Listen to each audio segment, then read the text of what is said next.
एक बार नारद जी ने भगवान से यह प्रश्न किया था कि हे प्रभु, आपके अधिकतर भक्त निर्धन और दुखी रहते हैं, इसका क्या कारण है? भगवान कहने लगे, देवर्षि, मेरी कृपा को समझना बहुत कठिन है, इसके लिए मैं तुम्हें पृथ्वी लोक पर लिए चलता हूं। सज्जनों, अब भगवान नारद मुनि को साथ लेकर संतों का वेश बनाकर धरती लोक पर आए और एक धनवान सेठ के घर जाकर दरवाजा खटखटाने लगे। उधर घर के अंदर से जब सेठ निकला तो भगवान ने उससे भिक्षा का आग्रह किया और कहा, हे सेठ जी, हमें बड़े जोर की भूख लगी है, क्या हमें थोड़ा भोजन मिल सकता है? सेठ जी ने अपने द्वार पर भोजन का आग्रह करते हुए दो हट्टे कट्टे साधुओं को देखा तो एकदम से बिगड़ते हुए बोले, अरे, तुम दोनों तो देखने में एकदम स्वस्थ हो, इतना बड़ा हट्टा खट्टा शरीर लेकर तुम्हें भोजन मांगते लज्जा नहीं आती? खुद कमाकर क्यों नहीं खाते? दूसरे की कमाई पर तुम्हारा क्या जोर है? जाओ यहां से और कहीं और मांगना, मैंने तुम्हारे लिए नहीं कमाया है। बंधुओं, सेठ की ऐसी धृष्टता देखकर नारद जी को बड़ा क्रोध आया। कहने लगे, प्रभु, ये धनवान इतना सारा धन पाकर भी हमें भोजन नहीं करा सकता, ऐसी धनमाया किस काम की? इसे अभी साफ देकर कंगाल बना दो। नारद जी की बात सुनकर भगवान ने उसे और अधिक धन संपत्ति बढ़ाने वाला वरदान दे दिया। नारद ये देखकर अचंभे में पड़ गए। अब भगवान नारद जी को लेकर एक निर्धन बुढ़िया माई के घर गए, जिसकी एक छोटी सी झोपड़ी थी, जिसमें एक गाय के अलावा और कुछ नहीं था। जैसे ही भगवान ने भिक्षा के लिए आवाज लगाई, बूढ़ी मां बड़ी खुशी के साथ बाहर आई, दोनों संतों को आसन देकर बिठाया और उन्हें पीने के लिए गाय का दूध लेकर आई और कहने लगी, प्रभु, मेरे पास और कुछ नहीं है, इसे ही स्वीकार कीजिए। भगवान ने बड़े प्रेम से दूध पिया। तब नारद जी ने भगवान से कहा, प्रभु, आपके भक्तों की इस संसार में देखो कैसी दुर्दशा है, मुझसे तो ये दशा देखी नहीं जाती।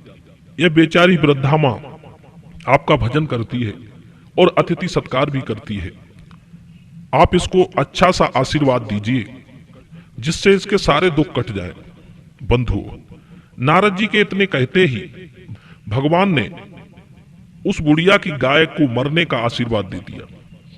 यह देखकर नारद मुनि से रोका नहीं गया और गुस्से से भगवान से बोले, हे भगवान, यह आपने क्या किया? आपने उस कंजूस सेठ को और अधिक धनवान बना दिया, जिसने आपको पूछा तक नहीं, और जिसने आपका अतिथि सत्कार किया उसको आपने गाय के मरने का अभिशाप दे दिया। ये कैसा न्याय कर रहे हो? भगवान बोले, देवर्षि, यह बुढ़िया मेरा दिन रात भजन करती है, कुछ दिनों में इसकी मृत्यु हो जाएगी। यदि मैं इसकी गाय मरने का अभिशाप नहीं देता तो इस बुढ़िया की मृत्यु के समय इसको इस बात की चिंता लगी रहती कि मेरे मरने के बाद मेरी गाय को कोई कसाई ले जाकर न काट दे। मेरे मरने के बाद इसको कौन देखेगा? तब उस समय इसको मेरा स्मरण ना होकर बस गाय की ही चिंता लगी रहती और इसी के फलस्वरूप ये मेरे धाम ना जाकर किसी गाय की योनि में चली जाती। अब बताओ देवर्षि, मैंने अच्छा किया या बुरा? नारद जी बोले, प्रभु, आपने बहुत अच्छा किया, परंतु उस सेठ को और अधिक धन माया देकर तो आपने बुरा किया है। भगवान बोले, नहीं, मैंने उस सेठ को अधिक धन संपदा देकर उसको उसकी करनी का दंड दिया है। जब वो मरेगा तो मरते समय उसको अपने धन और तिजोरी की ही चिंता रहेगी। इसी के कारण उसे अगला जन्म सर्प का मिलेगा और अपनी तिजोरी के नीचे धन पर कुंडी मारकर बैठेगा। हे देवर्षि, इस पृथ्वी लोक पर यही एक नियम खास है, जिस व्यक्ति का जिस चीज में अधिक लगाव रहेगा उसका जन्म उसी के आधार पर मिलेगा। जैसे मनुष्य जो चीज बुद्धि में अधिक सोचता है उसी को वो स्वप्न के रूप में देख भी लेता है, उसी तरह जीव की आसक्तियां उसे अधोगति में गिरा देती हैं।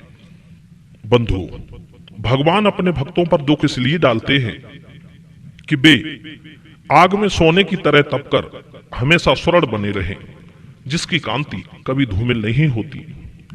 यदि उन्हें धन का सुख दे दिया तो उनका तप नष्ट हो जाएगा। धन पाकर मनुष्य संसार में लिप्त होता है और निर्धन होने पर भक्ति में। धन बढ़ने से असंतोष बढ़ता है। भगवान हमेशा अपने भक्तों को इसलिए निर्धन और दुखी रखते हैं जिससे वे समझते रहें कि यहाँ सुख किसी को है ही नहीं और वे ईश्वर को याद करते रहें। कुछ लोग ऐसे होते हैं जो धनवान भी होते हैं और भगवान के भक्त भी। उनकी खास बात ये होती है कि वे धनवान तो होते हैं पर उस धन में लिप्त नहीं होते। वे आगे चलते हैं और धन उनके पीछे चलता है। उनके मन में धन के लिए ममता नहीं होती। ये गुण बहुत ही कम लोगों में होता है। अब तो आप समझ ही गए होंगे कि भगवान के भक्त दुखी और निर्धन क्यों रहते हैं। साथ ही साथ एक और महत्वपूर्ण बात बताऊं, यदि कभी भी आप पर दुख आ जाए और आप दुखी हों तो आपको सहायता की जरूरत पड़े तो इन लोगों से सहायता कभी ना मांगे। नंबर 1 कंजूस, गाली बकने वाला, मूर्ख, जंगल में रहने वाले, ठग, नीच सेवी, निर्दयी, बैर बांधने वाले, उपकार ना मानने वाले। जो अर्थ की पूर्ण सिद्धि चाहता हो उसे पहले धर्म का ही आचरण करना चाहिए।